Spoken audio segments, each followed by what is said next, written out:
Hello, friends. This is Sandy Nicole Lee again here to talk a little bit more about what's going on in several major cities across the country where there's been an influx of lawlessness, violence, people shooting innocent victims for no reason other than just to do it. And they're run by Democratic governors. All of these cities are in those blue states, and the governors refuse to do anything about it. So the president has to take the matters into his own hands because there's nothing more left to do, and they're losing people. And it's been so tremendously bad for these major cities like Chicago, Minneapolis, even Portland. As you know, Portland for the last 52 days has been seeing a lot of this unrest in the streets, and it's just not safe. It's not safe for anybody, and they're ruining and destroying things. And it's just kind of like Seattle all over again, only it's been going on way too long. It's too bad that it took this to be able to send in these troops from the federal government, these federal agents to do this when the governors could have handled it themselves, but they refused to do so because it's against the constitutional rights, is what they said, and they feel that it is going to be like terrorizing their cities, and they don't want that. Now that's what their attitudes are. But there is no other choice when you are at that point.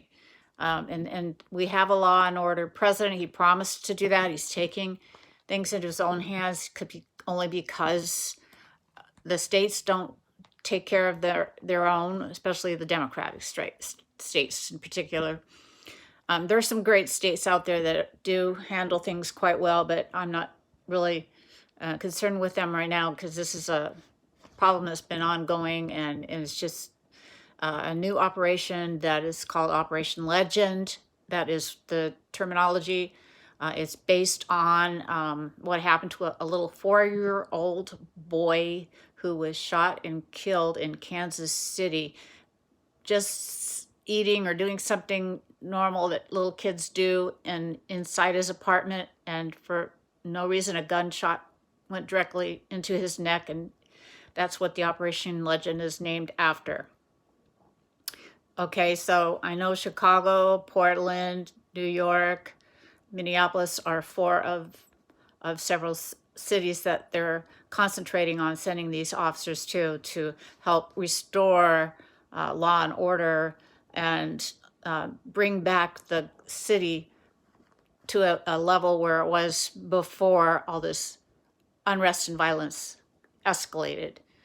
Even in the last month or so, I believe there's been like an influx of like 300% increase in the amount of violence in some of these places, like in Chicago, who has a mayor named Lori Lightfoot, who is speaking against the president's policy to send the troops in, and she calls it unconstitutional and a terrorization of the people, and she thinks it's going to increase the violence. And she alone doesn't believe in police funding, and neither do a lot of these dissenters. They want to defund the police. But our president has made the promise to fund, it's like a refund, escalate the number of officers serving to protect and serve, and that's the oath they take. All officers of the law take that oath, and he is vowing to up the money, not defund the police. I hope you find this interesting and want to hear your comments. Take care now. You be safe. Sandy Nicole Lee. Bye-bye now.